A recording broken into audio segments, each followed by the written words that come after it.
ඔබගේ ආදරණීයයන් වෙනුවෙන් උපන්දින සුබ පැතුම්, සංවත්සර සුබ පැතුම්, සෙත් ප්‍රාර්ථනා, පින් ප්‍රාර්ථනා විරුදු නිර්මාණය කරගන්න පහත දුරකථන අංකයෙන් WhatsApp හරහා සම්බන්ධ වෙන්න. අපි යමු අද වීඩියෝ එකට.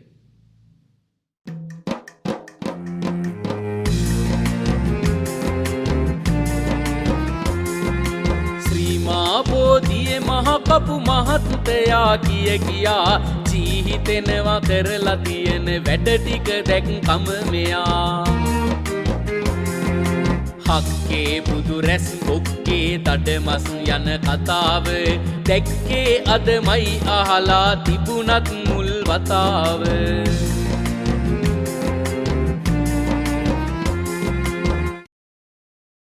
ලැබුණු පෙස්සමකට අනුව නිලධාරීන් යනවා ශ්‍රීමා බෝධියේ ප්‍රධාන කපුවා කියන කෙනාගේ ගෙදරට. ගියාට පස්සේ අහුවෙන දේවල් බලන්නකෝ.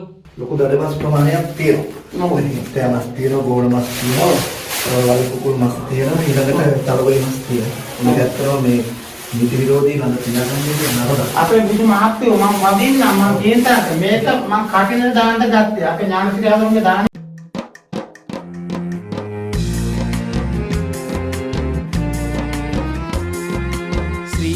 බෝධියේ ප්‍රධාන කපුවාගේ ගෙදරට නිලධාරින් යනවා චෙක් කරන්න ඔත්තුවකට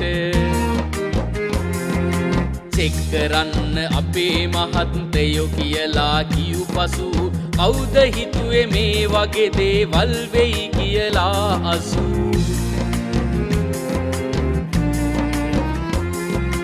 අපුෝ මොකටද දෙවියනේ ශ්‍රීමාබෝ සමිඳුට ඒ ගැන අපි කතා කරමු අනිවාර්යෙන් අද හෙට නිලධාරින් ඇතුළු වුණා කපුවාගේ කුසියට කුසිය සමානයි මේකගේ වගේ සතුටු අත්තට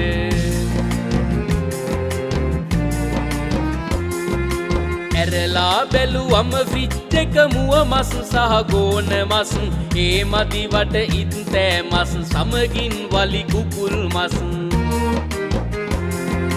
කරපු පවට තමයි වැදුනේ පව්කාරයෝ උඹට වස් සාප වෙනවා යකෝ තොපිට දැන් කාපිය පොළවේ පස්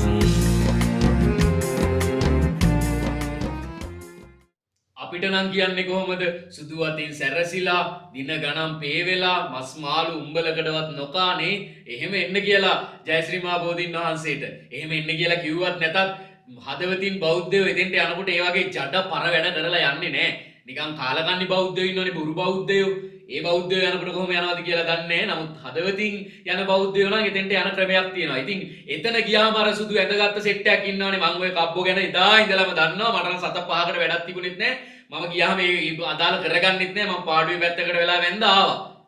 හැබැයි එතන ප්‍රධාන කපුවා තමයි මේ ගෙදර වලි කුකුල් මස්, ගෝණ මස්, මුව මස්, ඉත්තෑ මස්, ඉබ්බෝ තියාගෙන හිටියේ මෙයා මේ ඉබ්බොන්ගේ පියාඩු ගන්න නෙවෙයිනේ. නිකන් බබා හුකුම් දානවා දැන්. මේ වගේ ජඩයන්ට පරයන්ට දෙන්න දඬුවම් නෑ. මම හිතනවා මේක මෙතනින් නවතින්නේ නැතුව මේකට දෙන්න පුළුවන් උපරිම දඬුවම ලැබෙයි කියලා. ඒ වගේම මේ දානෙට හාමුදුරුවන්ගේ දානෙට ගෙනාවයි කියලා කියනවා කටිනෙට ගෝණ මස් මුව මස් අපි ඒ ගැනත් කතා කරමු. ඔයාලට හිතෙන දේ කමෙන්ට් එකක් ලියාගෙන යන්න. බොහොම ස්තුතියි වීඩියෝ එක බැලුවට.